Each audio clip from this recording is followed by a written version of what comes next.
And we are live. Welcome to the NEL show. Men, singlehood, and the marriage dilemma. A dilemma is a circumstance in which a choice has to be made between two or more alternatives that may be desirable or undesirable, depending on what you are trying to choose from. And this particular word and topic is being used for this particular theme that we're dealing with regarding men, because in this time and age, not by data, actually by data, by surveys, by understanding and interacting with people, it has been shown that a lot more women are willing to get more married, or are even ready to get more married than the men. So in this series, we've been trying to understand, because it's not just about pushing the blame or sulking about it. Is about understanding what it is that is really going on from experts that have joined us through this series, and then knowing how to navigate that. So if we know what is happening, if we know the problem, then we can start finding a solution to that particular problem. And there is no other person better to join us today than Secret Place husband. We've had Daniel, we've had Donald, and now we're having Olasho. So join us for this episode. All right, so I will go ahead to read his profile. This is about to join us.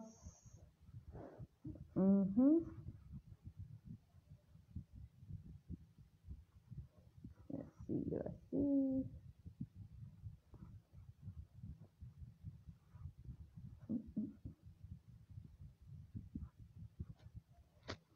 Okay, so some of the questions that we will be exploring in this particular live, we're going to be in the second part of this series. We looked deeply into fear.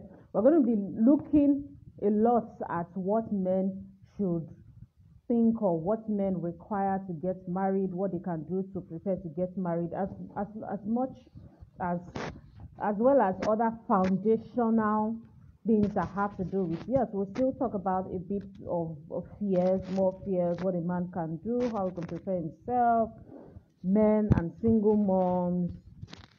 Does having some part of the package in a relationship also hinder men from getting married?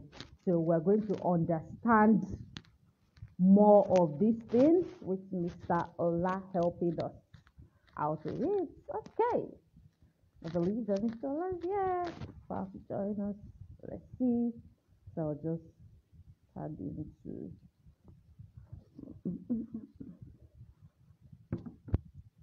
This is the space where we should be taking a commercial break. And yeah, we'll begin that in good time. Okay. It's not okay, it cannot be managed. Let's see. So if you're watching the replay, you can just skip this part or not. It depends on you.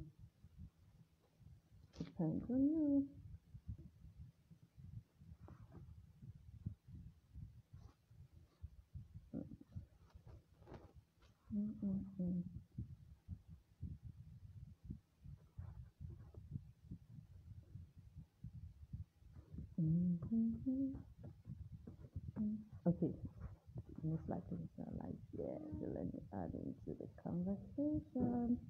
Let me add Mr. Ola. Okay. Okay. Yes, okay.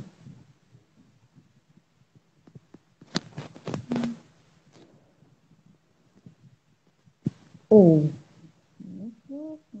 Okay.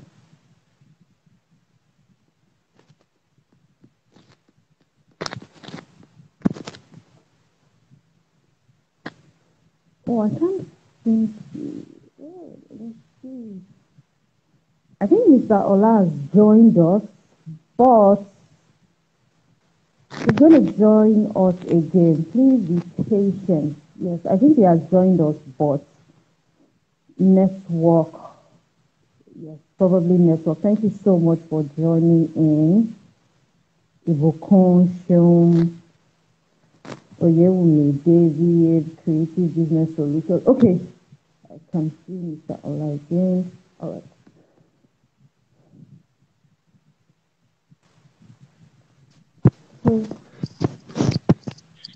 All right.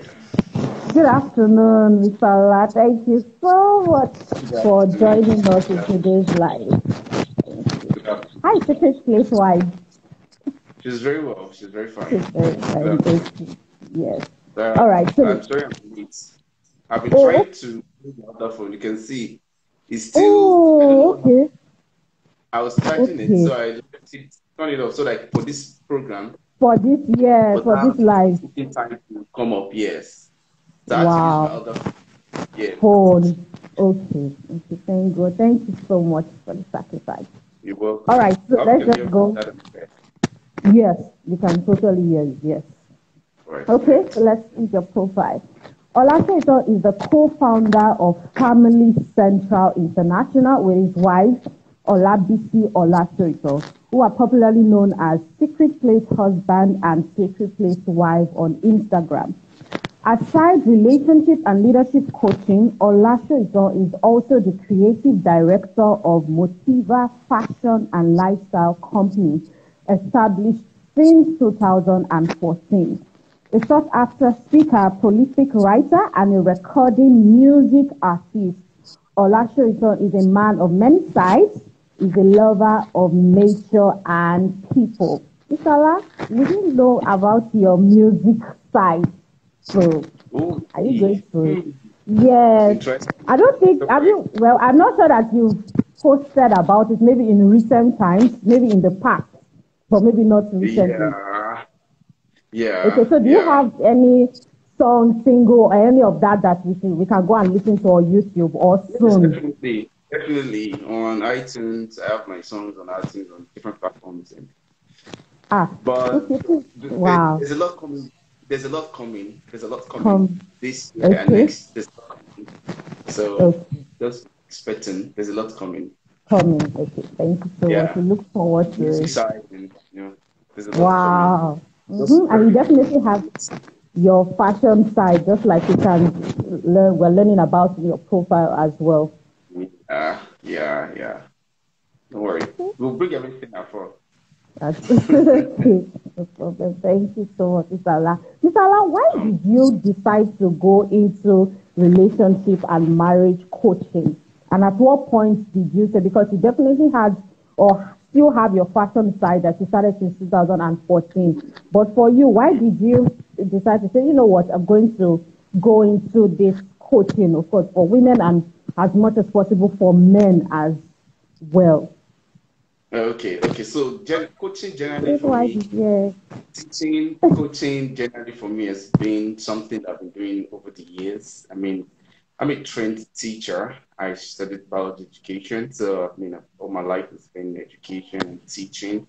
And the passion for relationship, the has been there. The passion to train people for family, relationship, marriage, make it work. It's always been there. So um, everything just came together. And when there came a time when there was a demand for men to be trained, for men to be spoken to, and I've been there supporting my wife with Secret Place Wife, using that influence to reach families, and because I told her, I said, can reach the women, then probably will be able to reach homes and families. So I've just been supporting, but there's been the demand that who's going to be talking to men, and it's quite a difficult one to gather men together or to talk to men about relationship and marriage. It's not really something that men want to talk about. So, Mm. but along the line, I took the call, and here we are, down the line talking to men, and but it's been a family vision for us. It's been something for Mm. us that our family will be a family that will be a blessing to other families. So that's just there on its own. All right. So everything is just working Okay. together. Everything is just working together. So we're just trying to consolidate. Oh, let me say, I'm just trying to consolidate everything now with my fashion business and music and bring everything together so that people can see what represents entirely, what we do entirely. So just trying to go Entirely. to the Okay. Thank you so much, Isala. And we're greeting Olavisi is on this live. So welcome, Secret Place Wife, and thank you for joining in. Now, Miss Allah, I will start the question from where you started off, which is the truth. It's something that is data driven. It has been researched, and it's something that if you check out, let's say three out of every man, basically, you will see that it is usually just women that like to come for relationship and marriage events, buy the books and all of everything that has to be involved in that. Why do you think, Mr. Ola, even though I know it's getting better, why do you think that this is the case when it comes to education, premarital? Usually it's women who are mostly enthusiastic to go for these things rather than the men. Is there something the men are afraid of, or is there something they feel that they know better that the women don't know? So therefore, it's the women that are busy pursuing and they are just like, you know what, I'm fine. All right. Well, thanks for that question. It's very easy to just blame men and say, oh, they don't want to do this, they don't want to do that. But what you're saying is part of the construct. All right. It's part of what the demand, the societal demand. What the society has been demanding from men has been in the area of provision. A man is a man if he can provide for his family. Man, and when we're talking about provision, we're talking about monetary. So once finance is taken care of, man, that's why a man will ask you, what else do you want? You're asking a woman, what else do you want? I've given you everything. And the woman is saying, no, I want you to spend time with me. No, I want you to, like, what do you mean by that? What do you mean by I want you to spend? I paid for your vacation. I paid for this. I got you that. So what else do you want? So it's almost like that's the only thing. So, until there's another demand, and that's why men are looking and say,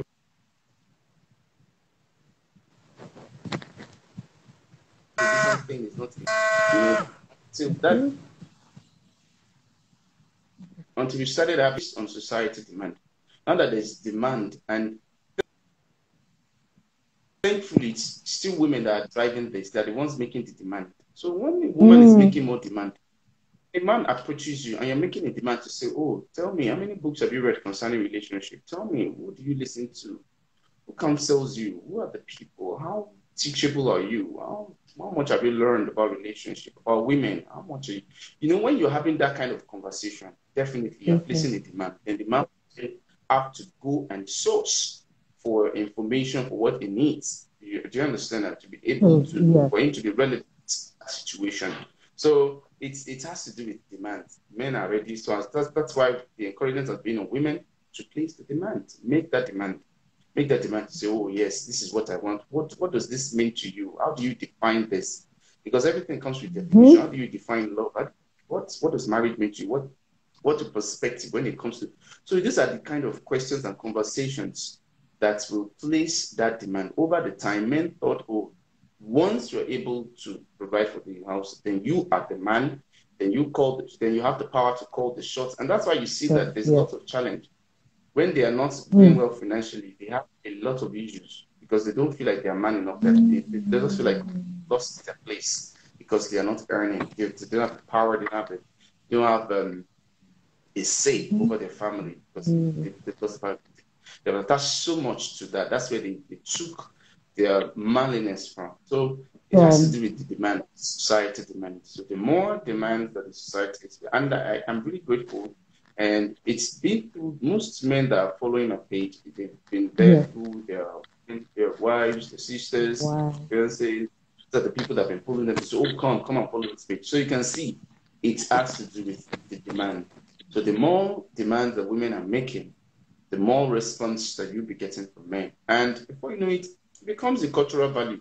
So it becomes the thing. Like, it's that it doesn't, and it won't be a problem anymore when a man is following a relationship page, or a man is talking about relationship, or a man is going for a relationship seminar. It takes away all the negativity or shame or whatever is around it. It takes it off because it's just the norm. Like, man, so when we have the majority doing it, that's that'll be fine. So kudos to all the women who are leading this, who are, dragging men and drawing men into this movement. It's a Okay. movement anyway. So kudos to Yeah. them. Thank you so much. That is so apt. I will talk a bit more about the demand later on, but it is so true. It is so, so true. Nisala, what fears do you think that men have when thinking of marriage, not even preparing for marriage now, but just the thought of marriage? What are some of the fears that men may have, but women may not know about? If you can Okay. educate us. Well, first of all, it's your inadequacies. You know yourself so well. So every man knows himself. He knows himself so well. All right. It might hide some from the woman. Do you understand? But he knows himself so well. So it's a place where you can hide. You know definitely that this is a place I'm going to and I can hide. So your inadequacies in any way, in any form, I mean, would just stay up in your face and you can see it and say, okay, well, okay. So um, two things and the way that some men have been able to put that through. Some will look for someone who they can still manage.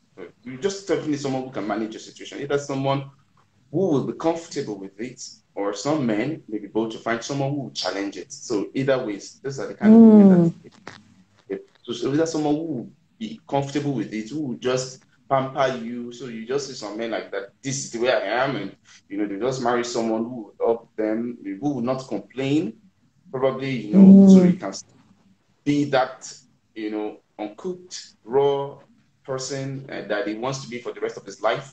He doesn't want to mm-hmm, change, so he doesn't bring anything. So those are the conditions that some men will marry. And you see that it's very difficult for their wives to place a demand on them because that was the condition before you married them. condition. So it was almost like a marriage of desperation. So the woman was desperate or something. So they always like someone like that, who they can easily manipulate, who they can control. So it's a different thing. So those people will tell their wives, no, don't go to that place because I don't want you to hear the things that will change your mindset, that will liberate you, that will make you start coming home to demand certain things from me. Do you understand now? So Yes.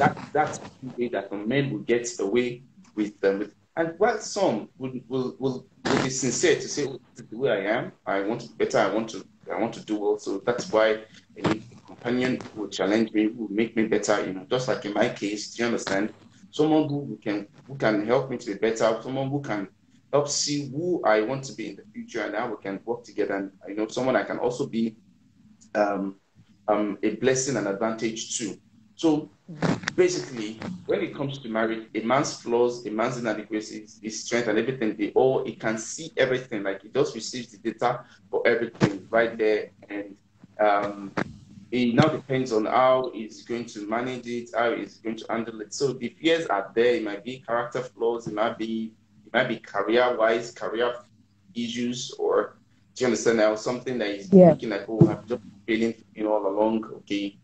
And people are telling him about marriage, and he start thinking, man, I don't think I can do marriage with this. I don't think I can do marriage. So he ends up saying, oh, I'm not ready, I'm not ready, I'm not ready, I'm not ready. Mm-hmm. And just the way things are in life, as much as you say you're not ready, you don't want to, it cannot be as committed as you want him to be. So it's not like he's not interested. So you might find a woman, you might see someone that he likes, but it can't be as committed as the woman might want because of things that are going on internally. And those things don't just come out like that. It's his vulnerability. So he has to be extremely comfortable before he can let them out, before he can share them. It's a very touchy and sensitive practice. So it's a very, very sensitive area. So it can't just open up to just anybody. All right. Mm, So mm-hmm. and sometimes, a woman who doesn't understand a woman might be trying to place pressure on him. And placing pressure on him will make him more defensive. Do you understand? And you think probably if I place pressure on him, he will speak up. No, be more defensive because it's almost as if he has not eaten that thing enough because he's trying to Mm, cover it. So maybe you have not eaten it well enough. Maybe you've got an idea. So he's trying to defend himself. He's trying to protect his image. He's trying to. Do you understand? When you yeah. all have this perception and image that we want people the way we want people People to know. to. So so those are all the fears that may come up and that may pop up and be in his mind. And the woman may not understand that, but that's why we always say friendship is very key. In friendship, there's no judgment. You're one. It's easier. Do you understand? It's easier for you to get to know some things or talk about certain things, and for you to be comfortable so that it won't be touchy. It's with friends that friendship as a foundation in relationship is very, very important. It's very, very Important. important. You get to know a lot of things. If you are not too um emotional, because that's what relationship does. And it makes you so emotional. You read meanings to everything. You're just overly sensitive. So, but with friendship, you'll be able to get in to that place probably, and you may know if this is someone you want to spend the rest of it. It's even good for you as a woman. You know The this is woman. a responsibility, a partnership that you want to do or not. Do you understand? So it's good for you to know. So don't bother him. And some you will even know how long his growth phase, what level he is right now. You can tell. I can tell that before this guy gets out of this growth phase, these are the things he needs to do. He will need to, go through certain level of learning, coaching, counseling, and level of orientation entirely. Some need overhauling from his old mindset, overhauling. Mindset. So you can tell, say, do you have the patience for this? Can I do this? Or am I ready to go on this journey with this man? Or I rather this. So it's good for you to even know, not just him. And sometimes you just let him go and say, yeah, you know what? You can see, I wish you all the best. I don't think I'm the one for out of this job. Just let him go and everybody will be at peace. There will not be any trouble and not bring any dirt image of marriage and be complaining about marriage. Because marriage is just on its own, we are the ones that make marriage whatever it is. Not marriage. I'm afraid. Oh, marriage. No, it's not marriage. It's people that make the man married. It's the people. So when you are afraid, you need to think yourself. Who are you? Why are you thinking that? Why do you think that you will not get someone who will be able to do a good marriage? Why? It's a personal question. It's not even an external assessment. It's a personal question. When you have those people, the kind of view for marriage. Oh, what I'm afraid I'm hearing marriage. Say marriage is breaking up there. Oh, the issue, trouble. Oh, these are the things that you hear because like to get like it's what is inside of you that's attracting the kind of information that is getting into your mind, into your soul.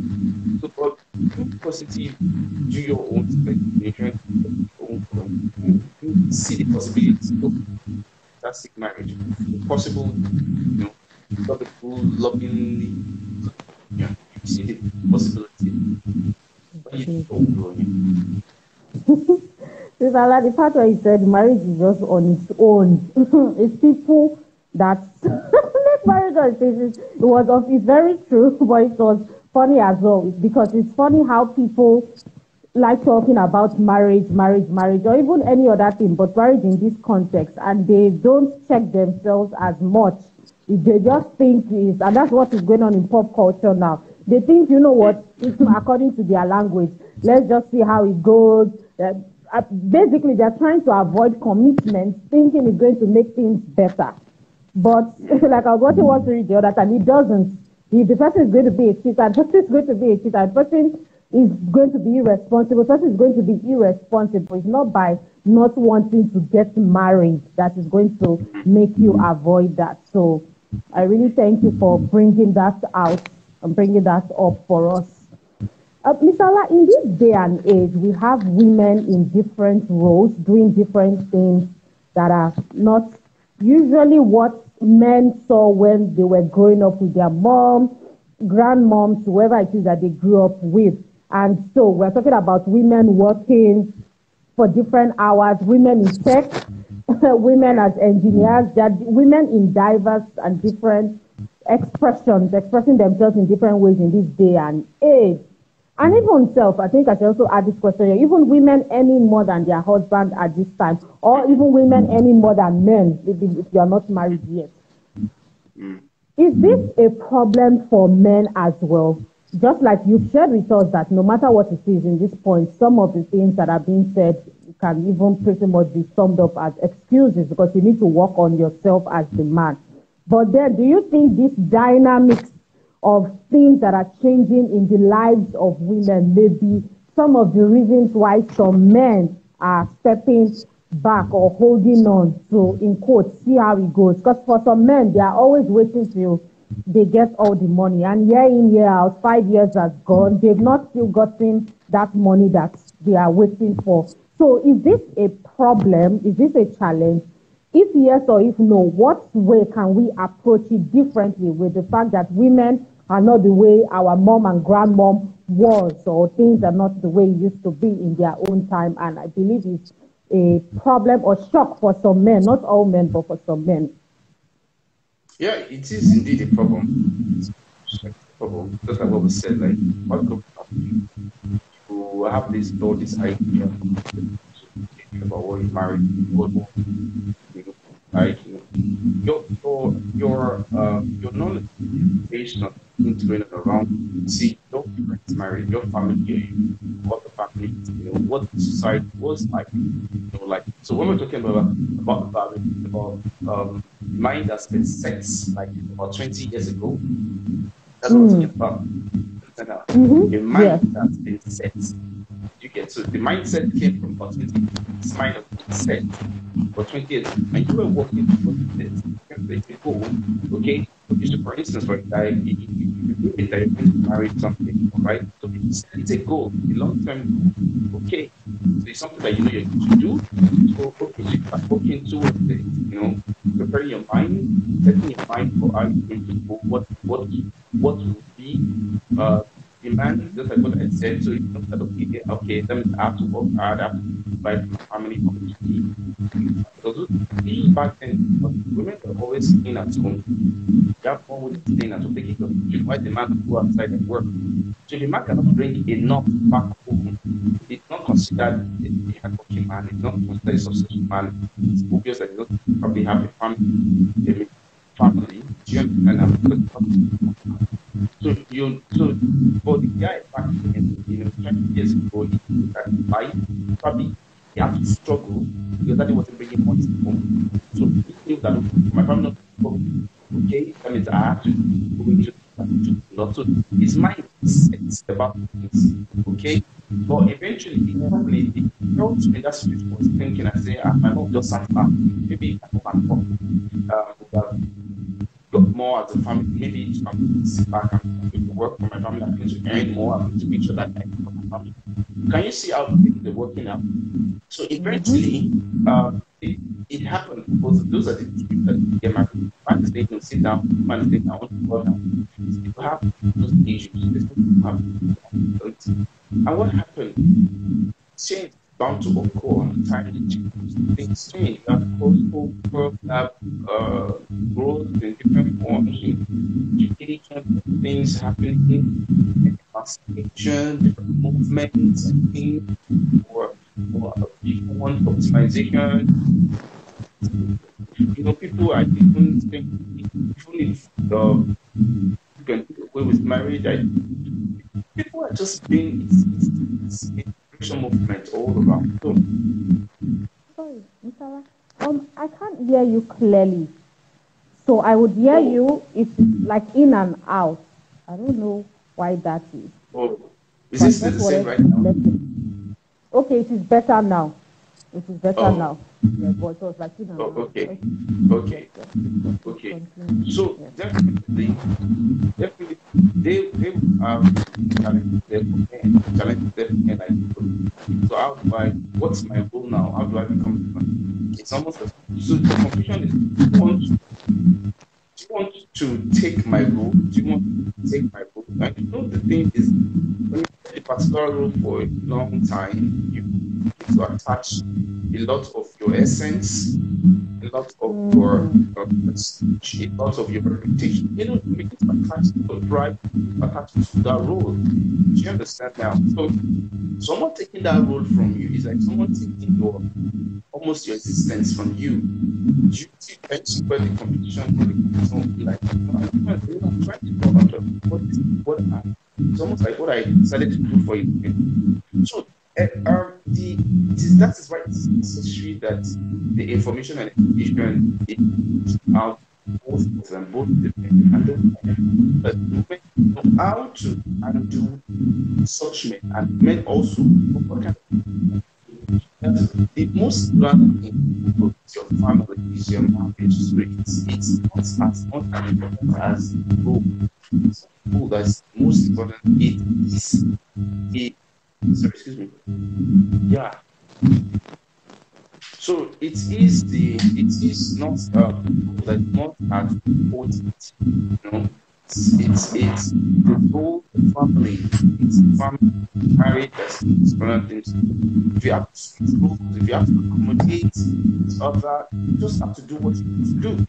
Whatever is necessary for you to do, you just have to do it. Switch roles. If you have to switch roles, then you go and switch the role. More make this really about this flexibility. It's all about information, about you kid.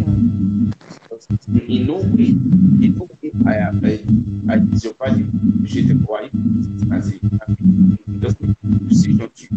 All right, it's that's any decision to you. It's that understanding that oh, it doesn't make any decision to the person. And if you feel that you will be appreciated, right? If you will be appreciated for doing something, why would you do it? In the first place, you wanted to give yourself right for something. You thought that you can be appreciated. Okay. But if the system has changed and you will be appreciated for not just that for and more, why not? Do you understand what I'm saying? So that is we cannot take out education from marriage, family, community. Cannot take out education. Learning is very, very important. So you learn about the times. Lots of things will influence your family. Economy will influence your family. Even this, that is good. There's lots of things. Insecurity that is there's so many things. So there's a lot of awareness that you need to have, a lot of conversation that you need to have. Because the system is wide. It helps us, but there's a thing about to have a family that is standing in any place that you find yourself in any society to be family members and come to God. Let me take let me just study this of lots. Let me just lots. I don't know if anybody sent lots. Yeah, lots. He set Lot's family in a perverse nature. Right? He was an upright man. There was no problem. But when somebody was you can see the value of that person. When he had visitors, he wanted to marry men, he said, let's to them. And in order to protect the integrity, it worked, it's healthy with this that he had and his daughter. Do you understand? So that's why I'm saying that dynamics, even the society doesn't work. That's why where you are at that point in time, in that some families are and they are in that situation. Your family values, but it don't. So you can see the conversation. There'll be a point in time where you go to what this that. Oh, someone is saying that family. Yes. Is that something you want to get? We don't maybe a earpiece, or if you want to change the phone to the one initially planned. I don't know. Because of audio, it's going in and out. Okay, maybe I should just leave then. Okay, then. Okay, yes. Okay, so because I think my and then come back. that is open and it can. Okay. How do I take? Okay, I think it's left. Thank you so much for your feedback. Thank you. And Mr. Ola will be joining us again.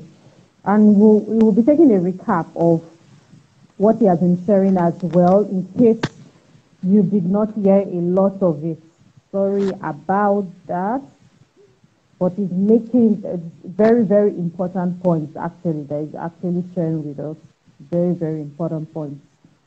Very important. Welcome, Danny. Soetan, thank you for staying here. Do well to invite one more person. Let me see if Okay, I think Zola is back. I think so. Mm-hmm. I think it's back. Okay, let me. All right, so very important point while we wait for Mr. Ola to join us again. Okay, while we wait for Mr. Ola to join us in the next 2 minutes or less is the part again that I was reiterating about. Okay, good. All right. Is this All right. okay now? How? Yes, it is better. Okay. All Right. right, we can hear you. Okay, okay, no problem at all. No problem at all. All right, all right, all right, all right. Welcome, All right. we nature. All right. Okay.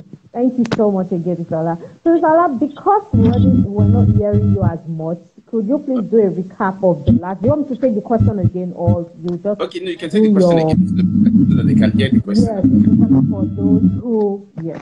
So I was asking Mr. Ola in some. What I was asking is, women, the lives of women in this day and age is very different from what it used to be in our mother's days.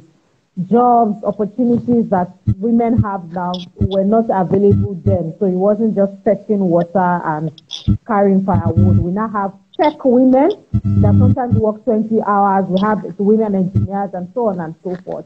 So I was asking Mr. Ola that does that in any way have an effect? Because of course men, the way men got married then, or the rate at which, or how fast they got married then, has declined compared to now. So I was asking Mr. Ola if that has any effect on the decision and choices that men are making when it comes to marriage or being single. That's what I was asking. Yes, and I remember that I started by saying that the mind of the man has been set about 20 years ago about the roles and attitude of women. It's been set about 20 years ago. Okay, so now he gets into his turn, and it's a different thing. It definitely be a challenge for him, right? Because it's not his perception of a marriage about submission, his interpretation, definition of things, are now being challenged in both. So, it takes an enlightened man. It takes an enlightened man for him to be able to adapt to the change or understand, or probably a growing man who over the time was learning, or an exposed man who over the time was learning and knew that okay, what I grew up with is not what I can live with right now. It's not something I can live with right now.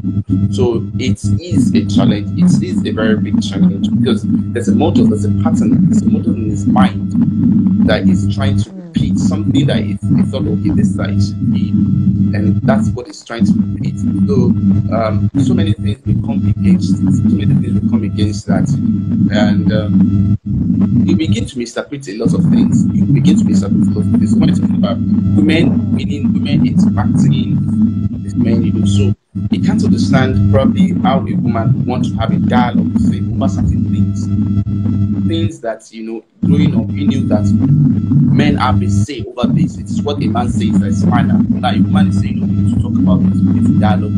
It's not just about we need to talk about this thing. A woman is saying, how did you come about that decision? And the man's like, what do you mean? I can't just to decision. I was like, no, because you didn't arrive at it. And it's like, no, do I need to? It's something that challenging everything that is something. So it's like I don't think I will be able to have a successful relationship here. Because there is a problem naturally. And this woman has evolved, this man has learned, this woman has changed, the man hasn't. So there will be a problem. There will definitely be a problem. That there is an intervention where both of them can happen. So they need a common ground. If there is a common ground, then they won't be having a problem. So there is no common ground there. There is no common ground there. And that's what we do when we coach them.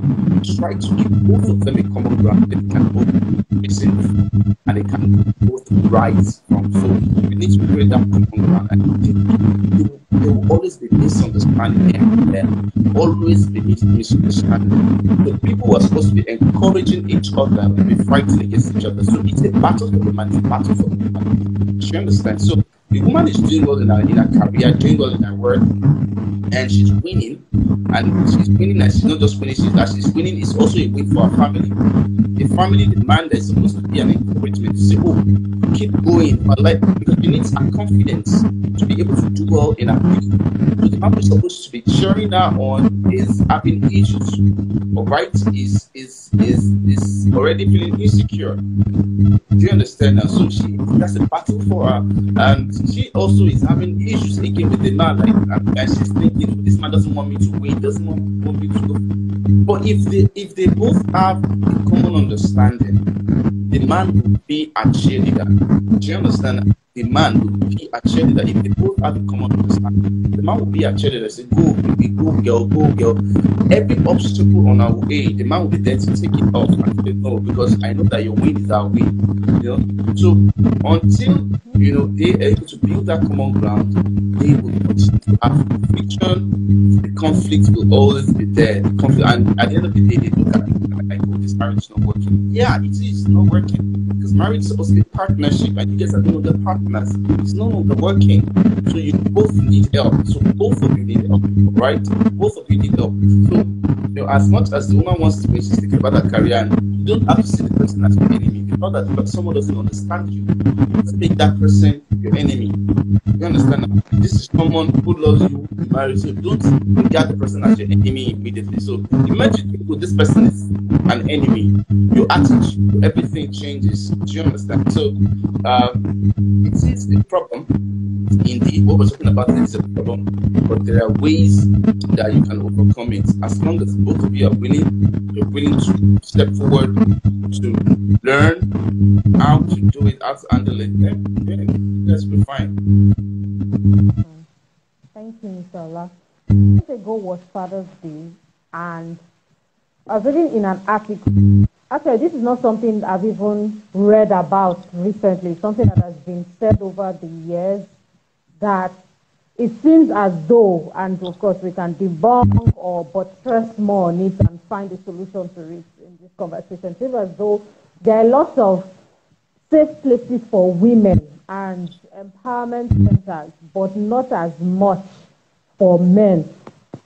Whether it is education, that one part, or even when it comes to safe places for like domestic violence, because men also experience domestic violence. What do you think about that, Mr. Allah, and what is your view on what to do moving forward? Because that was an article that was launched out on Father's Day on one of these websites. So, to bring it into the conversation. It's an unfortunate situation that sometimes we always find ourselves, and that's why we always think, okay, let's just balance this up, because basically, to be tilted on one side, and it will definitely have effect. Do you understand? It will definitely have effect. Sometimes, you need to sometimes see men as a victim here. I always see, just imagine that you are being pushed, you are being given that education, you are being taught how to do things that will be useful for you later on in life, in marriage, in your community, family, and someone is not being taught that, the victim in that case. Do you understand that? And at the end of the day, it's almost like some people were set up for failure because you didn't empower them, you didn't give them the tools to survive, to thrive in a situation that is coming. So except you see them as a victim and understand, and you are placing a demand. It's something you have not put there, you're asking for. Do you understand? So it's just quite unfortunate that this inequilibrium that we have right now, whereby women are more aware, socially aware when it comes to their emotions, relationships, and marriage, and men are not. It's just unfortunate that that's the situation we have, and these are the women who are placing demands on men. Where do you want them to get it from? Where? Something that they don't know, something they were not taught. So it's just like a setup. The structure just set them up for failure, right? Later on in life, they won't be useful for you at the end of the day. So it is important that as you are doing work on the other side, to pay attention to the other side.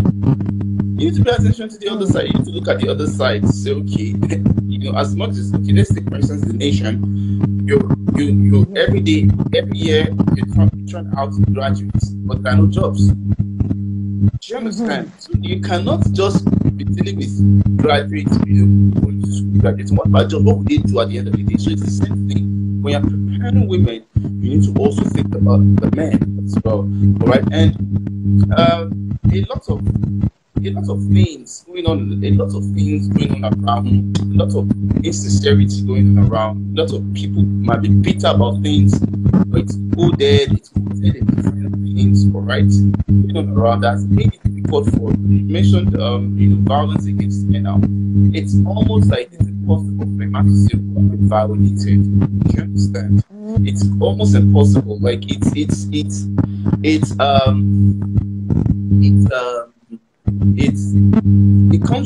not as easy for a man to say, oh, I've been violated, or I've been abused, or I've been whatever the case may be, and it's not nice, because it's about the man, it's even about the boy child who is growing up again into that same mode. You need to think, you get. So I understand, and if you think about it long term, if an older man breaks your heart and you set up a mold that will affect the younger generation, then that's not fair. That's not nice. But I think, but I'm quite impressed with the last Father's Day.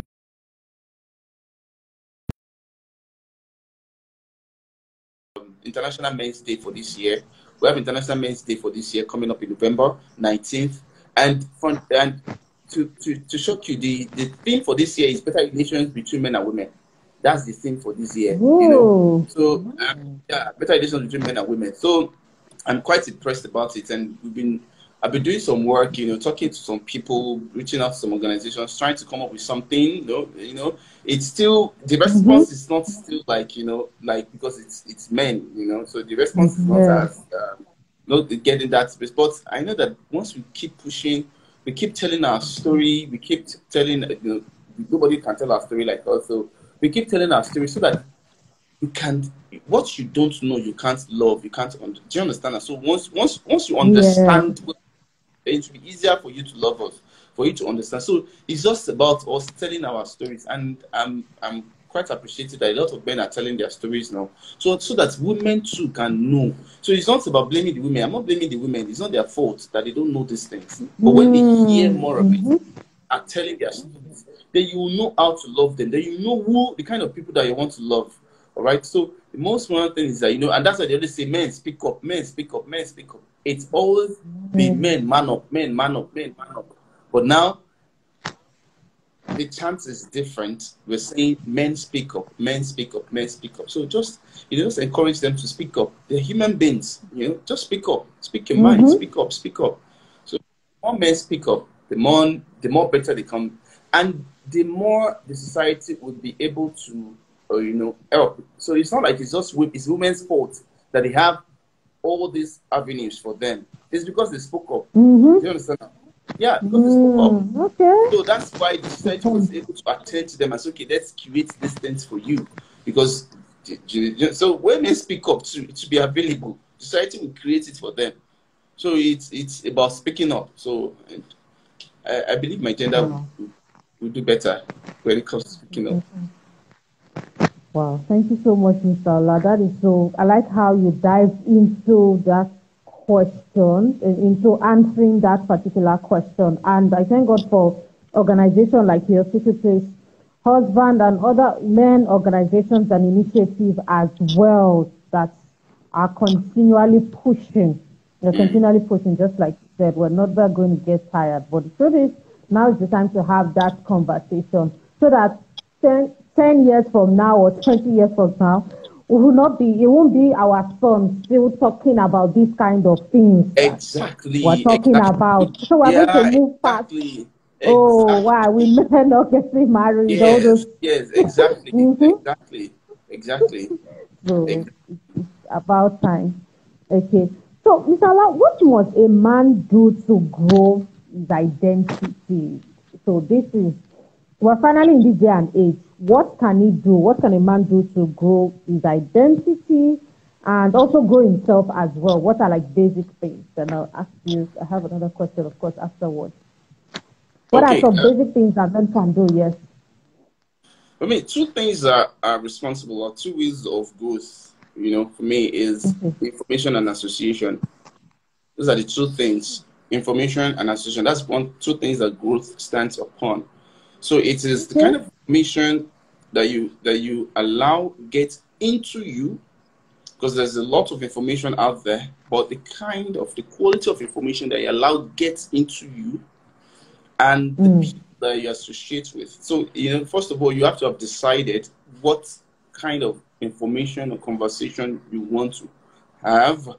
Your mindset, that must have been decided, and that's what will attract the kind of company and people that. So when even from your use of social media, you can assess the kind of person that you are. Check out the pages that you are following.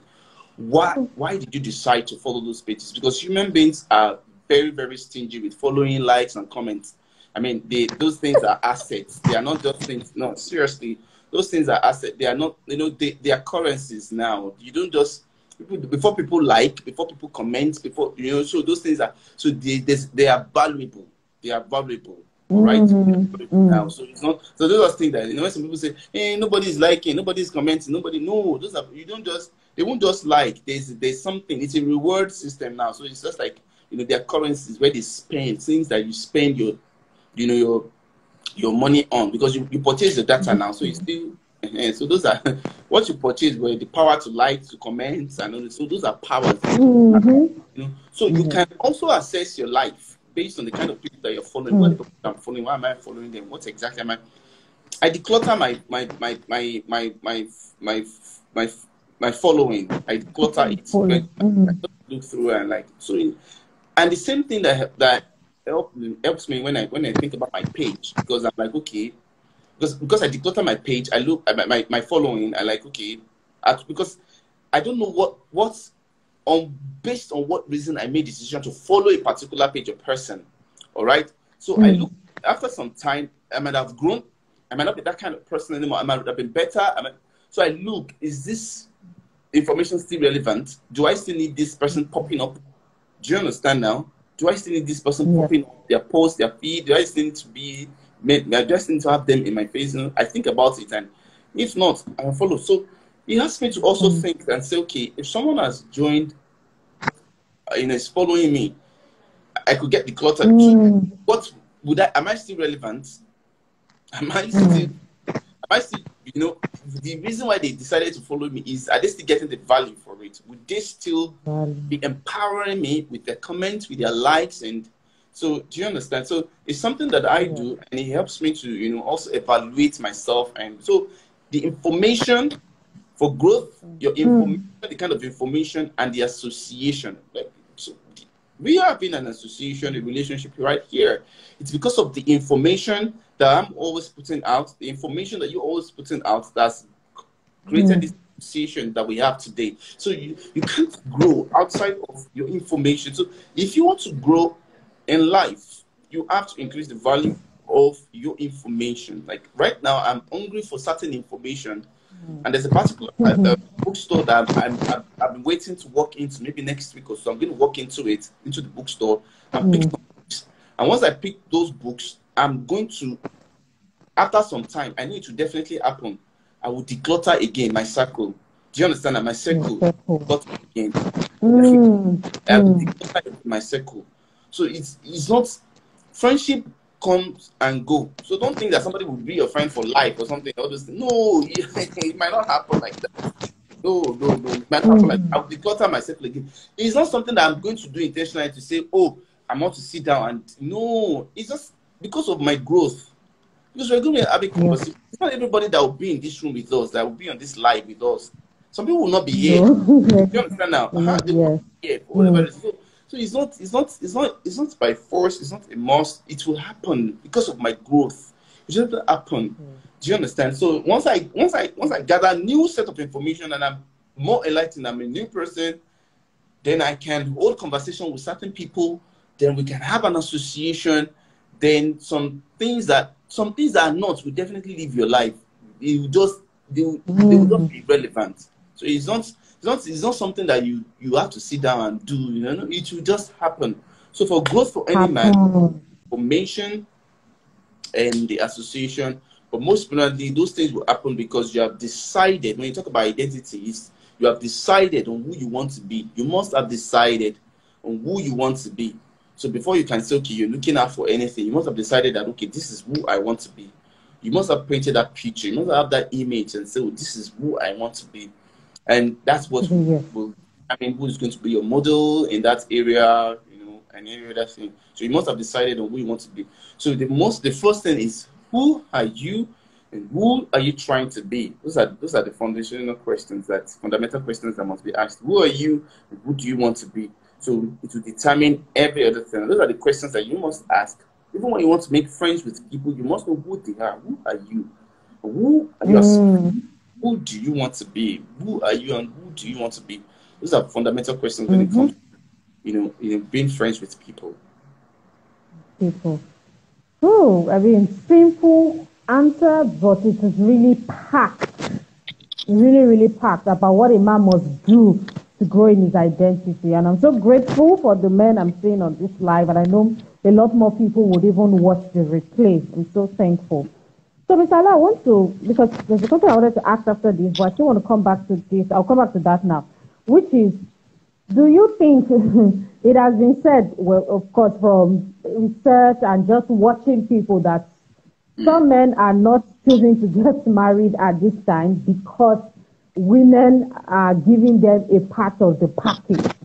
Do you think that premarital sex in this day and age, or of course that's women giving it to men or men collecting it from women or them giving it to each other, is also part of the reason why some men are saying, or some men are not enthusiastic to get married? Well,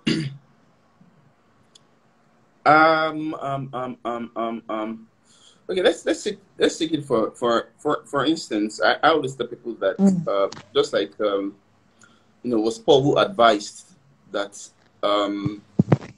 if you can't control yourself, then get married. And you can see that you see when you see among religious folks, you always see early marriages among religious folks, because when people say, oh, don't get married for sex, I always tell people, get married for sex and other things.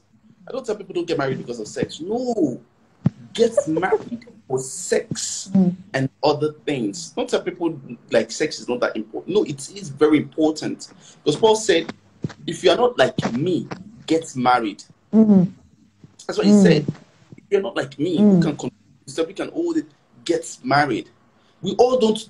It's not a plain level field for everyone. We all don't have the same drive. We all don't have the same experience. These things are different. So you can. It's not based on okay, probably because I'm quite good with probably being able to discipline myself, hold myself together. Then I just expect the same thing for everyone. There are some things that nature has bestowed on some people. It's not even their doing. It's just nature that's helped you with that form. And then you begin to impose it on others. No, that's not fair. Do you understand now? So for me, because of sex, yes, get married. Because of sex, yes, get married. All right? But sex and other things. Okay? Sex and other things. Because and other things, get married. So I don't tell people to get married. No, sex is important. In fact, I highlight it, I emphasize on it, okay, and other things, and get married. Now, the question about people being satisfied, getting sexual satisfaction before, it's because before marriage, and that's why I always try to separate this thing for people to understand and say, look, sex is an act on its own. It's an art. An act is an art on its own. All right? Okay? Now, and sex in marriage is different. Okay? Sex in marriage is different. Sex as an act on its own has got to do with your own pleasure, you satisfying yourself. So you can see sex outside of marriage is about myself. I'm fine. I'm okay. So I don't need to get married once I'm satisfied. But sex marriage is not about you getting satisfied. It's about unity. It's about bonding. It's about staying together. It's about partnership. So it comes with responsibility. All right? So it's now left over to you as a human being. I don't force people. The laws of God, the rules, the word of God, the things that are there, they are there for our own good to guide us. Do you understand that? It's not to make us slaves. So that when you're making your choices, do you understand that you're making your choices, you will do it intelligently. All right. So it's not because God wants to, if you don't do it, you will die or something. No. Some things eventually, this is the negative effect of not doing it right. It's a consequence. Do you understand now? So it's nobody's fault. You will definitely get the consequence. So you have to decide. Sex is an act that can take place even outside of marriage. But when it's happening outside of marriage, it is selfish. So don't go outside. I've been having premarital sex. I'm expecting responsibility from the person you're having it with. It does not cover it. In that place, you have to understand the terms. It does not cover it. So if you have sex with someone, the person walks away, in that context, it is okay. It doesn't cover any responsibility in that context. Do you understand that? That's the context in which it happened. It's just an act. But when it happens within marriage, if you want responsibility to come with it, if you want anything to come with it, then it must be in marriage. That is when responsibility may come with it. That is when it's no longer selfish. That's when you have to think about you have to think about me, I have to think about you. But when it is outside, man, anything follows.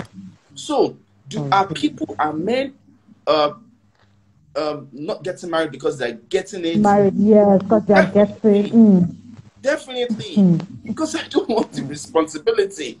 So let me get it where in the context where it doesn't come with responsibility. Okay? So if you're giving it to me, you have to understand the terms before you go into it. You know, most of these things that we just think that we just think that we can get away with some things. So many people want to eat their cake and have it. It's not possible. We just think that we can get away with it. You think, okay, so if we do this, maybe I will get it. You think if we are doing this, we can get it. No, you have to be well spelled out. You have to know what you are going into. You have to know what you are going into. And if the terms is going to change, that means that relationship or friendship cannot continue again. If the term is going to be different, all right? If the demand is going to be different, if you start demanding for responsibility, for commitment from someone who came for a free flow, free fall, free everything, man, there's going to be strain in that relationship at the end of the day. So it's nobody's fault. Understand that? It's nobody's fault. So you can see with your own very eyes. So I don't need to guilt trip you. I don't need to sit down and quote some Bible verses for you on how you have, not fulfilled the word of God. You can see it yourself. I need to. So it's until you begin to see the word of God or the guidance of God with common sense.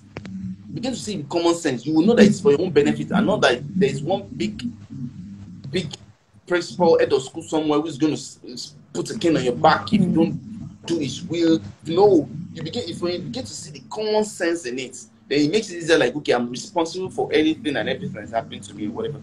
So it's always available for that. And the way the conversation is going now, some people are ready, even some men, some women are ready for sexual activities without responsibility. Some want it. Okay? So we're in a world that we have diverse people, a lot of people. Everybody is not alike. Everybody don't believe what we believe. Everybody don't do what we do. Okay? So I can't look at what someone is doing. Someone who believes differently and want to judge the person who believes differently. No, I can't. Do you understand that? We don't have a common ground. All right? So I can't say, oh, because that person is doing it that way, then no. Who is that person? And that's the mistake that people make. Also, as someone who has a different belief system, someone who has a different value system, who is probably doing marriage, and they're doing it the way they know how to do it, then you are using them as a standard to judge marriages. How? Who is that person? Do you know their belief system? Do you know their value system before you want to begin to use them, or because you think they're popular? You want to begin to use them? No, who are they? Call them, let them sit down, let them start talking. When they start talking, you will know the kind of person that they are, and you will know why their marriage is the way it is. So you don't just use them because two people, a man and a woman, grown up, they are married, then they will definitely do marriage in a particular way. No. Things are not done that way. Stop. That's fallacy. You shouldn't be having that kind of expectations. You have to know them, before you can decide and say, okay, no wonder they definitely you will know the kind of marriage that they will have. When you hear some people They talk, have. definitely know the kind of marriage that we have. So it's not like so don't use them as the metric for marriages. No, it's not done. So I hope I'm able to answer the question. You've answered. If Oh, yes, yeah, in fact. no, if the condition is to have it for free, if the condition is for us to be for pleasure, if the condition is for us to enjoy ourselves, then you can't expect responsibility from that kind of place. If you want deep commitment, you want deep responsibility, then it has to be different. Okay, so sex is possible. Let's face it as a fact. It's very possible. Very possible. I'm not just being religious. You can see it's very possible, all right? But the terms are different. Okay? If you want more, you can't get more. It's available. Wow. Oh, okay. Isala, why do you think, in your years of experience in coaching couples, because women also do it as well, but I'll just be asking this question for men in today's conversation. What is the reason that men cheat, or why do you think, what have you seen as being the reason that men cheat? Because this is another conversation that women are so concerned about, and for some women, they either already believe it before they get married. They're already like, oh, it's going to already happen. Or some people are giving it as the excuse why they are jumping around and sleeping around, or in quotes, playing men. So what reasons have you found out are the reasons why some men, because it's not all men, cheat? Okay. I'm going to give one direct answer, then I will not generalize, but I will give one direct answer. All right. First of all, it's because it believes it is possible. It might cheat because it believes it is possible. Okay? Yes, because there are some things a man will not do because he believes it is impossible for him to do. You don't see a man eat business. Why don't men eat business? You can't eat business. Why? It's not possible for you. No, I can't eat this. No, they eat it. I can't. You say, no, I can't. Okay? Do you see that? Please, he thinks it can't do it. Do you understand? So, and once you believe you can do something, it takes something, an external power for you not to be able to do it. We're human beings, we're powerful beings. When you say I can, it takes something, an external power beyond you to stop you, to train you from doing it. Do you understand that now? So in the first place, that it is possible, okay, for them. Now, it is not just about it being possible for them. There are other things attached to it. There are other things attached. For me, I don't. If you want to create a recovery pathway for men who cheat, a recovery pathway for men to cheat, it's okay, a man to cheat, a man to stop cheating, then these are the things that you need to think about. Like, for instance, like how did he get there in the first place? How did he get there? Who is he? Who is he? How does he come out of that place? How did he walk to that place, that point where he believes that okay, it's possible to do this?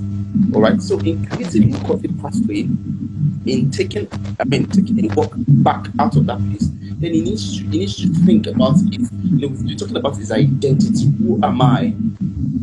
Okay, so it's got to do with who am I, and that's why I said that it's not a case of the act for me. This is a case of values. This is a case of character we're talking about here.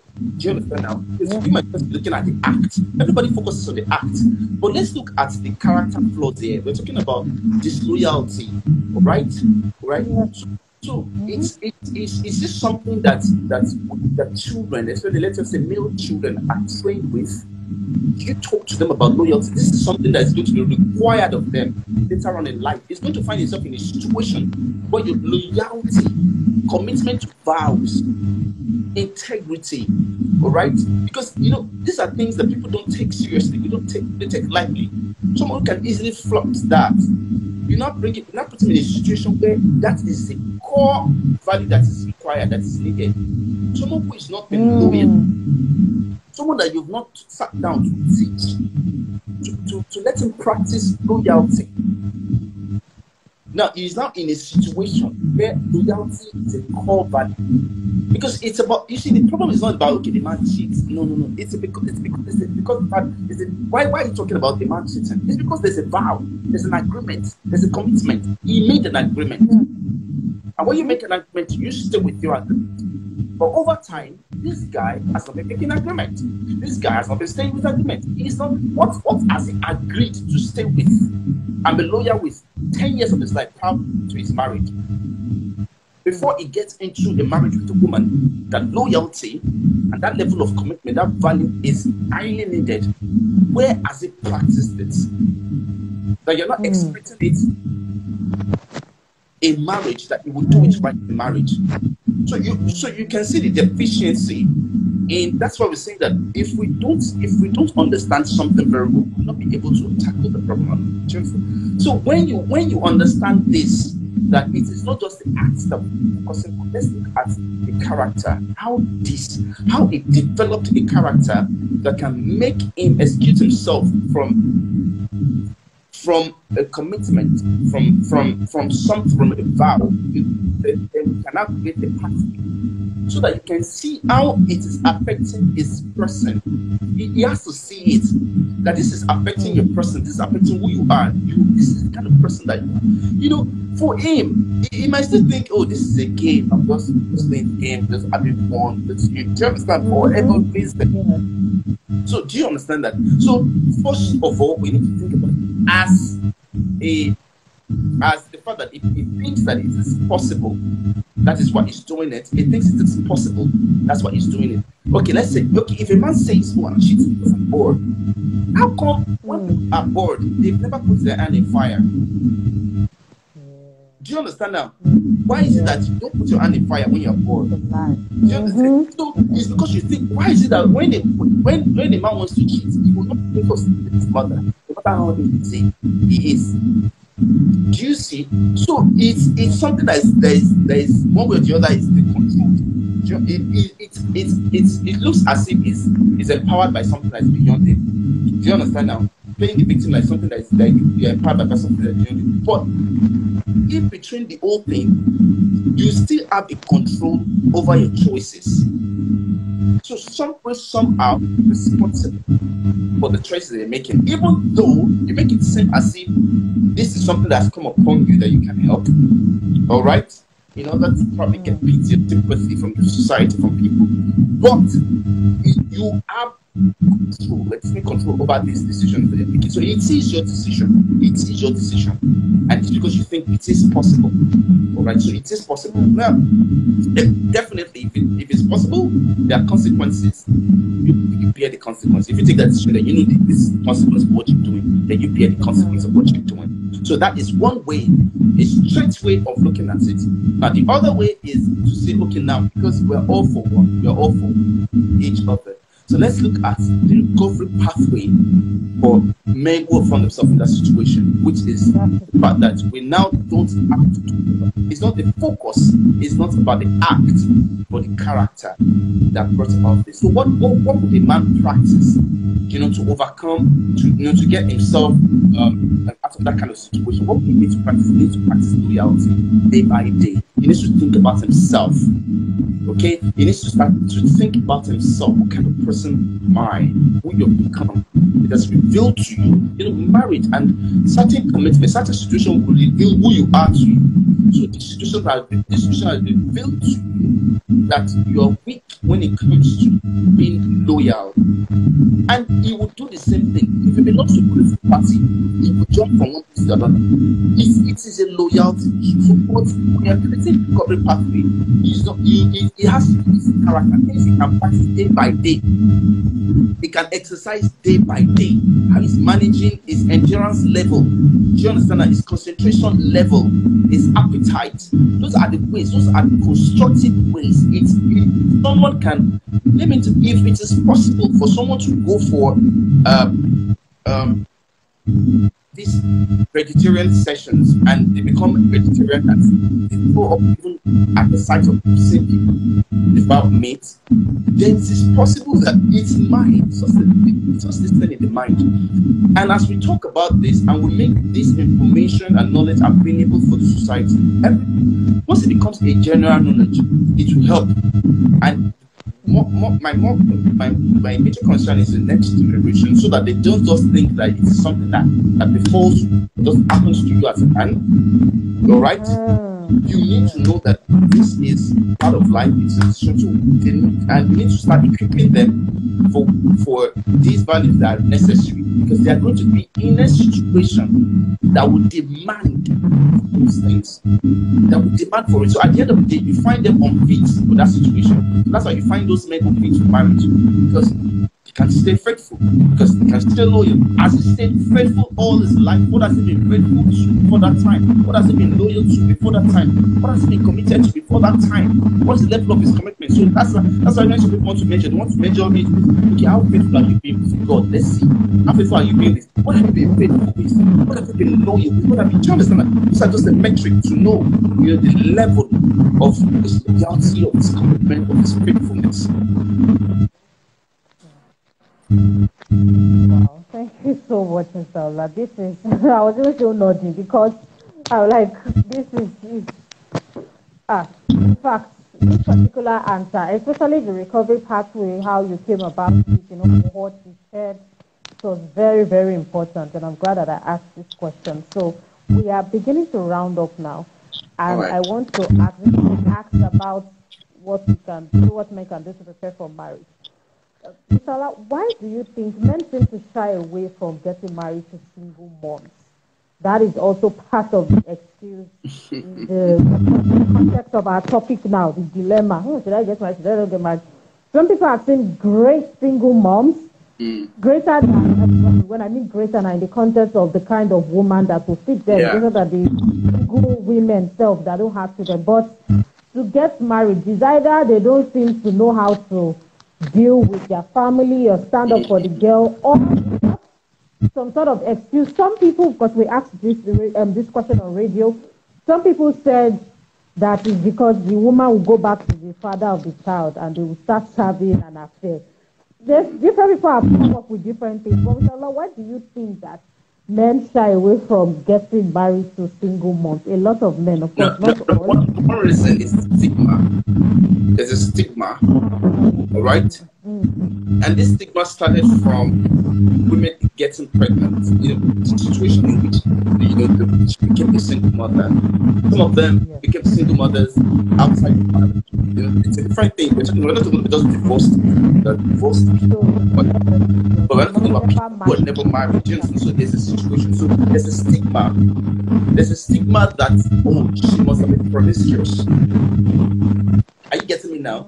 Because this society that when a girl gets pregnant in school, she gets rusticated, gets expelled, but the one responsible continues with his education.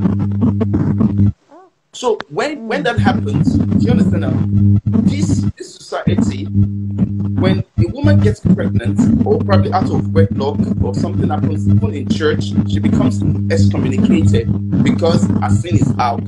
But the man who did it, going to church, we don't know who did it. All right? So there's a stigma already. All right? There's a stigma, there's a battle that this woman will have to face. Every day, a single mother would have to, do something about her esteem. Probably, it's those ones who are probably overcome and who are probably one way or the other, who are probably been successful a little bit in one way or the other. These are the ones that can say, okay, yes, who have the confidence.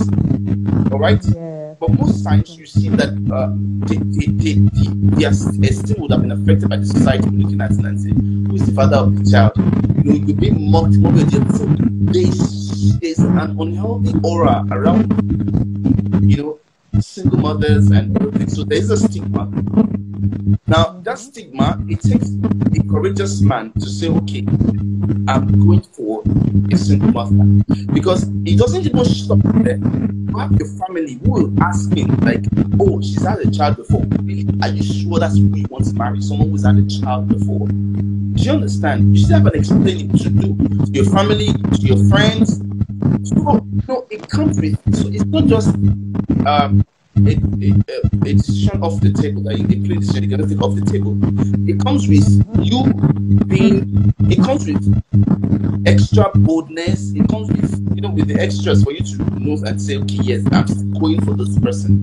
So it is a tough choice. That's one thing. It is a tough choice for men to make. All right. So that's number one. Because the question is, what happened to women who's never had a child before? Why are you now going for someone who's had a child? And so the question is there. So that is one. And two, someone who's had a child, the other fear is the fear of responsibility. What is involved? All right. Another thing is that you know that there is in your life. The maturity that is required, the maturity, we are still talking about men, should be adequate for single women. All right, for them to grow and be more mature for single women. That's what we are still dealing with. All right. Now, does this man have the required maturity for a single mother who has a child? So you're gonna have a child in your life already. You're not just a stepdad. Let's just take it. There's your stepdad, and you might still have the man in your life, the other man in your life. And not just about just the other man, you might still have the other family, the man's family, the child's family in your life. So it's not so it's a compound. You have a compound. So you have men who can handle family compound situation. And how has the women tidied this up for the men? Do you understand now? Some women are still having issues, fights ongoing about this. Father, complaining, fighting, blah, blah, blah, blah, blah. So we want to talk about our life now. We want to talk about our relationship. We want to talk about it. There's no time to talk about our relationship. I want to look at someone. Okay, let's just want to talk about it. Or you just got off the phone. You got off the phone with your baby daddy, and it was a fight. And can we discuss about us when you don't understand? So, and there's no way you will not bring that conversation up, because before we can discuss us, I need you to be all right. Do you understand? So eventually we'll start talking about what happened. Can you imagine? He didn't come for this, so I have to be a bigger person. You have someone, a young guy who are still praying for, who is still trying to figure himself out. Do you think we have men who are capable of that situation? When we are still talking about men not yet being adequate. So you can see that we have not really been helped. So that's why a lot of people, like I do have some men who come to me who are in a relationship with single mothers. There's so many fantastic single mothers, because some of them have experience and what is needed for men. Just like so many, I mean, so a lot of fantastic single mothers, and lots of fantastic single mothers. I have single men who come to me and they say, oh, she has a child, and then and I always ask them. Once they come and they say, oh, I'm in a relationship with someone, and I say, oh, fantastic. I said, I just start I start praising. Before you're making this decision, let me tell you, before I even go into what the situation might be, the situation that you guys have, the friends that you get, what the problem is, I first of all commend them to say, well, for you to, then that means that you're convinced by something. Before a man can see this perspective, he must be convinced. It's not so hard for men to decide what they want to spend the rest of their life with. It's not hard. Let me tell you the truth. It's not hard. So he must be convinced. If he's totally convinced, then he will come for it. If he's totally convinced, then he will come for it. So we have it's a divide. So we have the issues with the men, all right, and we also have the issues with the women as well, and we have the issue again with the audience. We, the family members, that will say, are you sure that's what you want to do? We, the family members, we the friends, we all have issues, all right. So we all decide to do better, wants to open this idea better, then that's when you begin to experience a change in that situation. All right, but that's why it's necessary for men. And talking to men, I always tell them, like, be open. Be open as a man, be open, and be open-minded too as a woman, and prepare a place for that person who wants to come into your life, so that when the person comes in, just like, okay, yes, okay, at least this looks like someone who is expecting. When you're expecting a visitor, they are going to put in place. Is when the visitor comes, that's when you need, okay, see, before I came for this life, there are some things you sent to me. You understand that? Although I knew those things already, but it shows that you're expecting a guest on the show. So if you're expecting someone, there are things you put in place. When the guest comes, before they say one thing like, oh, don't worry, that's been taken care of. I can see certain things have been taken care of. Oh, this is an environment, this is a place that is welcoming, that wants me, that's prepared for me. So as a man, you need to prepare for that special person, all right? And as a woman, you need to prepare for that special person. So it's a responsibility for all. It's a responsibility for all. It's a responsibility for all. Okay. Thank you so much. Mr. Ola, what are maybe 2 to 5 things that men need to know when they are preparing for marriage? What are key things that men must know while they are preparing for marriage? And I think 1 or 2 questions. All right, things that men need to know when they're preparing for marriage. Preparing for marriage, yeah. Well, first thing first is you have to know what you're preparing for. That's it. You have to know what you're preparing for. There are different types of marriages. I mean, and it's so funny, like the way we actually think that there's a particular kind of marriage you're practicing, and that's in your subconscious you're doing a different marriage. Okay, there's a lot you need to decide and say, this is what I want to go into. There are different options. Let's always let people know these options. Okay, the society is not helping. All right, society is not helping. We're very intolerant. But very intolerant and very disrespectful. I mean, very intolerant and disrespectful society. I don't respect people's choices. I respect people's choices. Do you understand now? That's why I don't shove some things down people's throats. I believe if it's my opinion, I don't shove it down people's throats. Do you understand now? Okay, all right. I don't judge people for doing something different. No, that's an individual. I'm a humanist, so now. Put it to the table. You need to decide for yourself what kind of marriage you want. Do you want a monogamous marriage? Do you understand now? Don't say this is marriage that my society has accepted. Decide. Do you want a monogamous marriage? That's the first thing. Do you want a polygamous marriage? These are not these are decisions that we should let people make. You won't bring a monogamous marriage and you'll be practicing polygamy in one hand, in the other hand. Do you understand that? So we have to let people make their decision and respect people's decision. If people want to work you and say this is what will work for them, let them be, respect them, leave them alone. Do you understand that? And let those who want to do what they want to do, let them do it and applaud them. Okay, so make that decision for the kind of marriage you want to do. So people want open marriage. Do you understand now? Don't disguise. That's the first thing. Don't disguise, so that you can have peace, and so that you won't bring trouble to another person's daughter. Decide the kind of marriage that you want. Let's put this thing on the table. All right. Don't say, okay, because of my affinity or because of my faith, this is the kind of marriage that no. Who you want to marry, you need to, as a man, if you're here, because I know we're talking to different people. All right. So first of all, decide what kind of marriage you want. So when you have decided the kind of marriage that you want, it's the kind of marriage that you want that will determine the kind of the attributes that is required of you. What that marriage, because every form of marriage requires a certain character, certain value system, certain skill. You understand that? If you prefer a polygamous family, then you must be a man who is very diplomatic. You need your diplomatic skill to be on point, your negotiation skill, your persuasion skill on point. You need to settle conflict. You understand? So it's a different thing, a different ball game. So you make that choice. Make a fast choice. Bold about it. What you want. Go ahead for it. What you want. Then All right.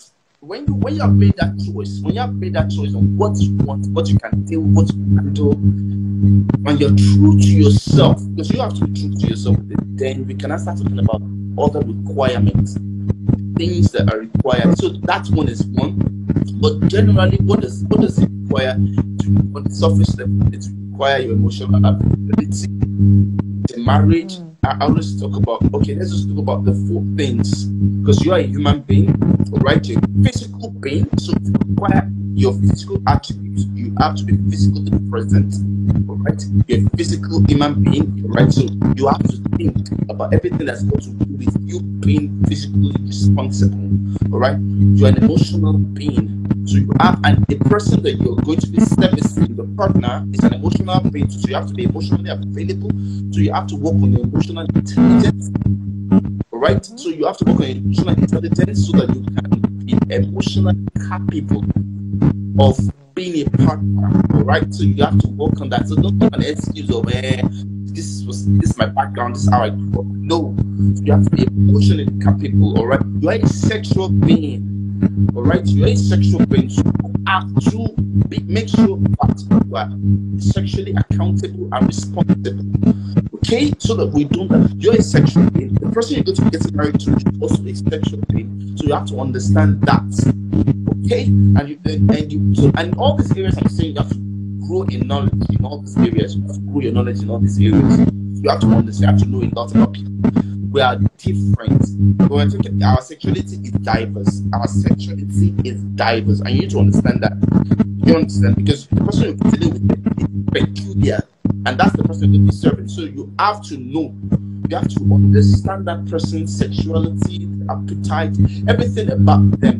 So it's got nothing to do with how far experienced you are, how many people you slept with, or how much of pornographic content you watch. No, when it comes to it's a customized service you're doing now for someone. So all those experiences that you don't count, because here you're to serve, you're to study, you're to understand, right?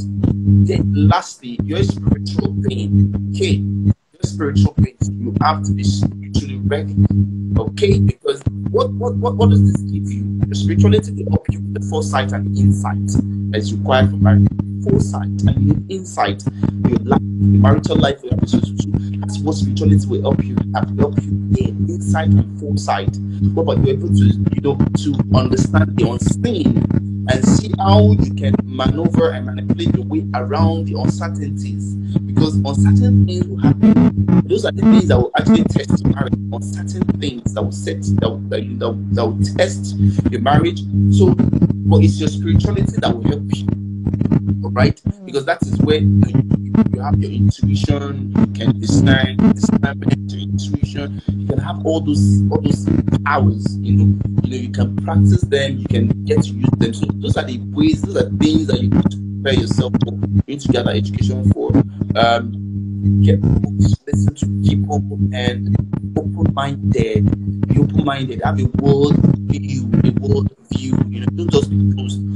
You have to create a balance in all these areas I talked about. You see some men, they're so spiritually inclined, they are physically unavailable, emotionally unavailable, because they are so spiritually inclined. Okay, and you see some men, they are so sexually active that it's all about sex for them. Talking about everything, man. But you have to.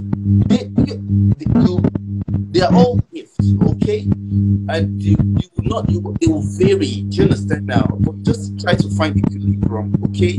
Just try to find a balance as a person. You just try to find a balance for all these things, okay? And sometimes your partner may make a demand on one than the other. So you see some partners, okay, so for a man who is so sexually active, definitely the demand he will have on his partner will be more on sex, okay? And the person who is spiritually inclined will have demand for what? Spiritual things more. So you can imagine the conflict if up on the left the priority here is sex, on the right the priority here is spiritual. So you can see where they will be having conflict, to be able to marry these things together. So I don't know, do you understand how they need to marry this together and have a common ground. So those are issues people have in marriage. So as a man, just make sure that you are prepared to serve whoever you are going to spend the rest of your life.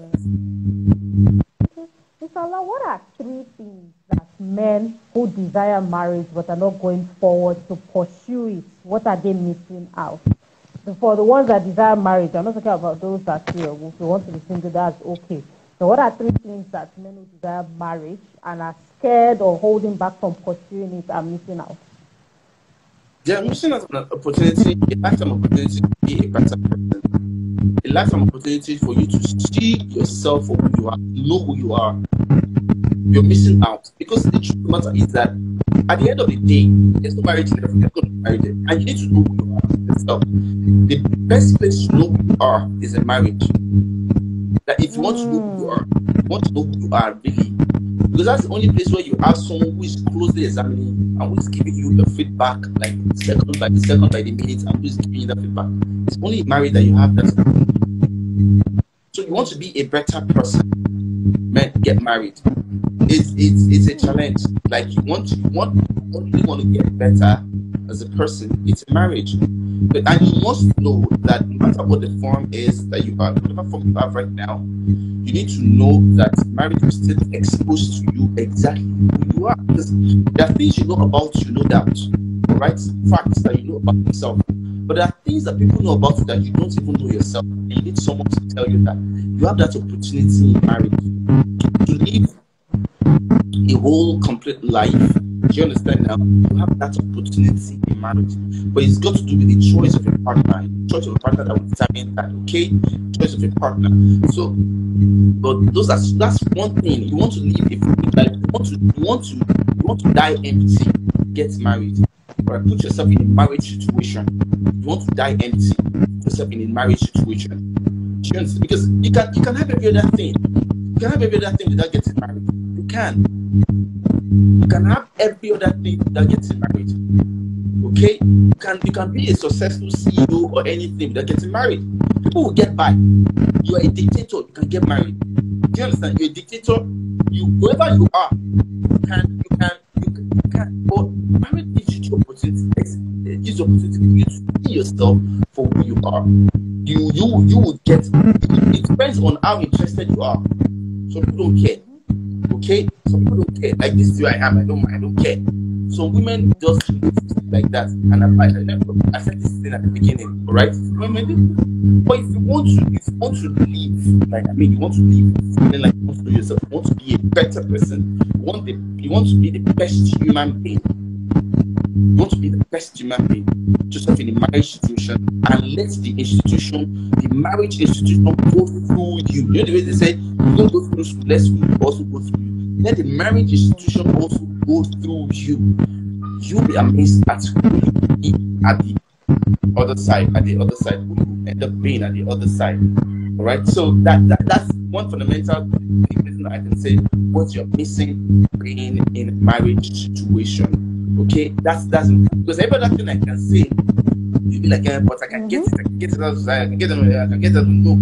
But this one, you can't get it. You may have friends, but when I say someone you are committed to, someone you are accountable to, someone you're responsible for, someone.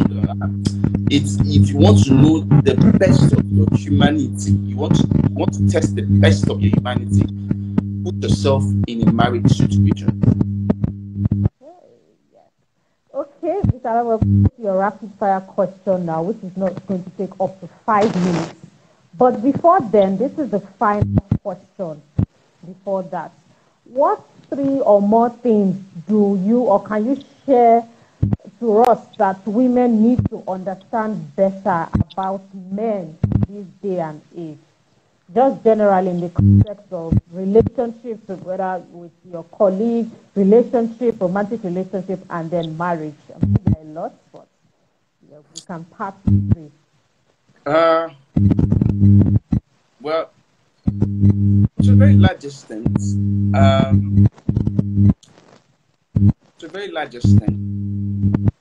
maybe because I'm a man, it's easier for men to be comfortable around me. right? I mean, your guys don't care. So one of the things that women need to know is to be able to do that, is to make a man comfortable around you. Okay? Yeah, making it comfortable around you. Like, if I'm with my guys, I'm with my guys. I feel safe, covered. I feel like I can say some things. I feel like I can be myself. Okay? So you make the man comfortable around you. It's a tough job. Do you understand? It's a really, really tough job. The thing is that most times the things that women even want, they're not even prepared for it. You know, you might think like, oh, this is something I want. I like it. But you know how this also told me? I said, what you're asking me, you told the mother of it. You don't even know what you're asking for, mother. When you said, I want one of my children, my sons to sit at your right side, you don't even know what you're asking for. Some things that some people are asking for, they are good, but you can't even handle it. Do you understand that? Because you just think it's that easy. You can't handle it. Do you understand that? How many women can handle truth? What can you take the truth just of it is? Do you understand what I'm saying? So, you know, but most of that they want to make men comfortable around you. When you make a man comfortable, you see him for who he is. Okay? You see him for who he is. And when you see him for who he is, you will be able to have a better relationship with him. All right. What do women do with their children? They make their children comfortable. That's what you do. You make your children comfortable. You want to bring them close, make them comfortable around you. So you see them for who they are. And you're able to manage them better than who they are. So make the man comfortable around you. When he's comfortable around you, do you understand that? He'll be vulnerable to you. He'll be vulnerable to you. And when he's vulnerable to you, it's easier for him to be loyal to you. You don't get it. You always go back to someone you're vulnerable to or vulnerable with. You always go back. Because that person knows a lot about you than any other person. If you are comfortable with someone that knows a lot about you, it's so difficult for you because it's not a relationship you build everywhere. It's not a kind of relationship you build everywhere. So you always say, I have something to say, oh, let me go to this person. So when you see people who have been married for years, and you're wondering what have they lost in a partner, it is that thing. Who can be like this? How do I start building this thing again with someone? Somebody understand this, who can understand me, who knows the history. So it's like somebody who has your history, your emotional history, your sexual history, your everything. Someone who has it. Okay, so it is the men of this age are not as tough as you think they are. Even when he's afraid, know that he's trying to hide something. When he's all his bravado, what he call ego or anything, he's trying to hide something. And when someone is hiding something, you have to be calm for you to see what they're hiding. Be a wound. It depends, just like a child. If a child knows that if I show you my wound, you flog me, you hide. But if a child knows that if I show you my wound, you will take care of it, that child immediately he has the wound, he runs to you. Okay? Because he knows that what I'm going to get will be care and not cane. So, but if you know, it's just the same way. It's just the same way in every man there's a child. So you just have to understand. So it's just understanding that dynamics and that wisdom. Okay? It's just something that people are not prepared for. Okay? So it will always tap into once in a while, tap into your motherly instinct for your man. Once in a while, tap into the motherly instinct for your man. Okay? Once in a while. And you're like, oh yeah, the narrative is that, oh, are we going to start raising another child? I was going to untie. It is the same way. Do you understand? The same way as a man, I always encourage them. Do you understand? The fatherhood instinct, you need to bring that for. Okay? It is there. Sometimes a man, you wonder why some men feel like the woman is not giving them attention because I had a child. She's not giving me attention. Who does that? The same way your first child will think they're not giving me attention because you have another one. The same way the man is giving. Yeah, wanting, are you a baby? Can't you see what I'm doing? It's attention as well. Okay? So in every single one of us, there's still that child. you still that child that grew up. You still that child that grew up. So it's just for women because I see I look at a lot of arguments and all the bands and the rants. It's not difficult. It's not that hard. You can just be calm. Do you understand that you see when you're calm? When we are quiet, we will hear a lot. When we are calm, we see a lot. So if we can be more quiet, can be more calm in a situation that looks stormy, they will see a lot. When you just take steps back, you will see a lot. You will definitely see a lot. You will definitely understand a lot. You definitely understand a lot. Thank you so much, Mr. Ola. There are some comments.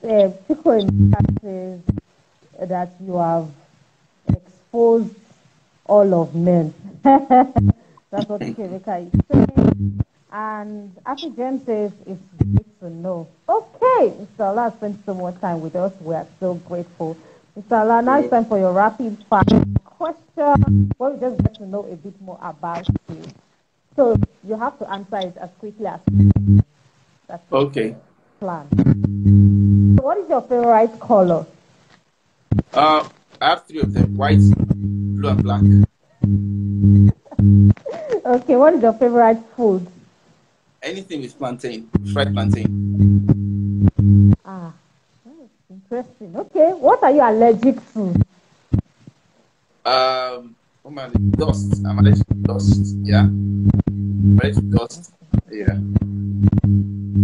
Okay, your wife's answer was ignorance. I still can't forget. That's Olabisi. What's your best movies? Your best movies? Okay, I like epic movies. I like historical movies. I watch documentaries. So yeah, so those are my. I like things that I like facts. I always love true life stories. Histories, epic movies. Yeah, those are my choices. What is okay, your best book? My best book. Of all books, there's one particular book I love and I still quote from it regularly, and that's 48 Laws of Power. 48 Laws of Power. Yeah, I love the book that gave the book to me and I read it, and yeah, 48 Laws of Power. Yeah, 48 Laws of Power. You born in Nigeria? Okay. Pardon Were me? you giving birth to in Nigeria? Were you giving birth to in Nigeria? Luckily for me, yes. Okay. If you weren't born in Nigeria, what country would you have loved to be born into? Well, one way I think I like Britain, but my lifestyle would have been America. I think I prefer America. Yeah, I prefer America. My lifestyle, America was sweet. But I think I like everything about the British culture. Okay. Gold or silver? Gold. Black or white? That's not nice. That's not nice. But white. Ready? White. Yellow. Pink. Yellow or Pink. Pink. I'll do pink.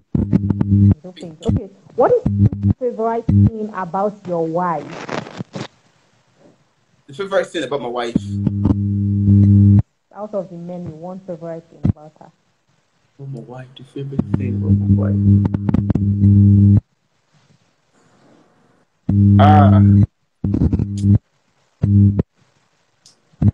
Man, I think it's our sense of humor. A sense of humor. Yes, a sense of like I joke a lot, so someone like who has a sense of humor and so a sense of humor, is my favorite thing about her. Hey, what is your favorite attire to wear? Favorite attire to wear? Well, as a fashionista, it depends for me.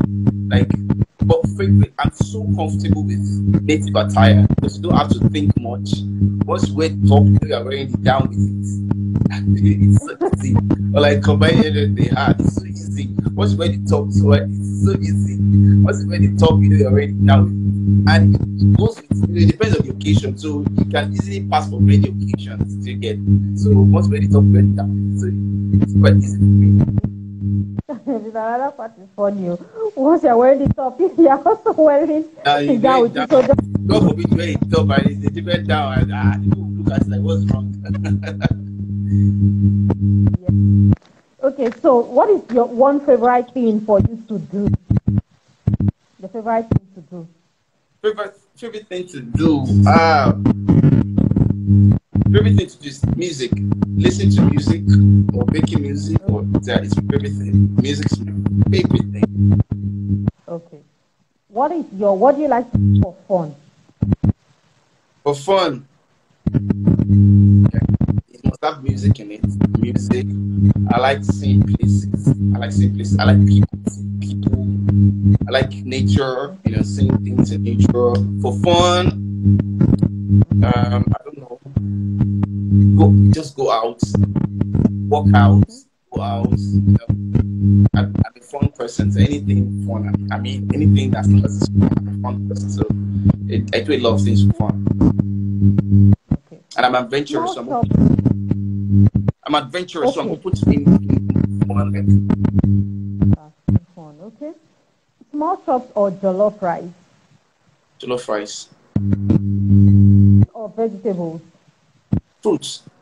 Train or a ship? Pardon me? Let's take the train or a ship. That's water. Ship or a train. Train. I didn't hear you. So, a train or a ship. If you had two options to go by train or to go by a ship, which would you choose? To go by a train or by a ship? Yes. Train. Ship on water. Bus. Okay, bus or an airplane? Bus. Writing or speaking?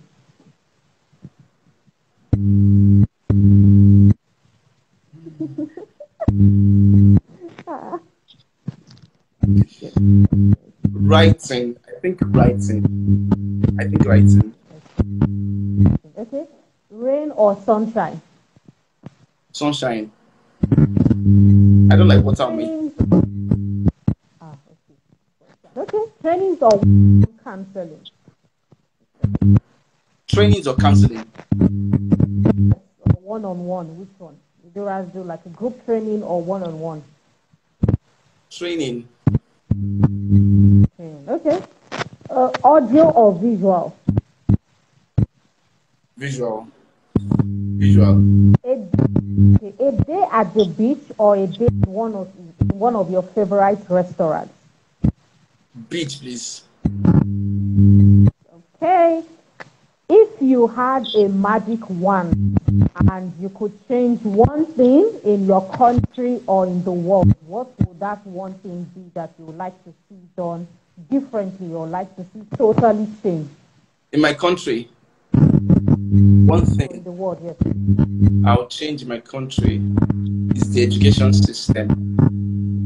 If I can just change that, the education for people to be, when I say education, be properly educated, and it's in all applications, civic education, that's part of it. Civic education and education really, I'll change that. I mean, if you can change the education, I'll change that. And then finally, what do you want to be remembered for?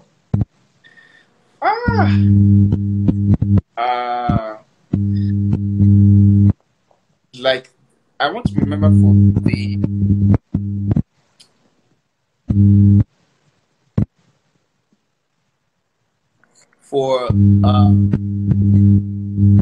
true to myself and being true to the people that I serve, that I love. I just want to remember for being true to them. And as a guy who believed, And yeah, I want to put that like he actually believed something and he lived it, he worked towards it. So I want to definitely I think that memory.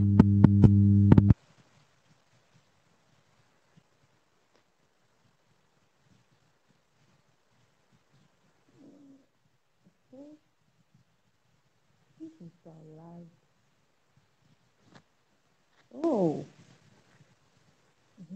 yeah. Okay. I hope I'm not the one that is. Okay. I can't. Okay. Oh, Mr. Ola. Just okay. Yes. I just want to just so that we conclude. We're pretty much already done. But yes, Mr. Ola, just what I remembered for, and then we are done. I think the network. Okay. Yes. So remembered for. Okay, yeah. So just like I said, like a man was just true to himself, true to his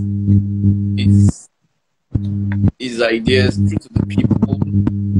Yeah, just a guy who just really decided. I mean, the guy was real. I mean, real was just real. I prefer that. First, be remembered for that. Definitely, that person will reform the society. So, Thank you so much, Mr. Ola, for taking our time to be it. This it has been so impactful, and I'm so grateful for your time and attention. Thank you, and thank you to everybody that has joined us. You can watch the replay; it will be on my media on my page. Thank you. all right, you're welcome. Bye. Thanks for the invite.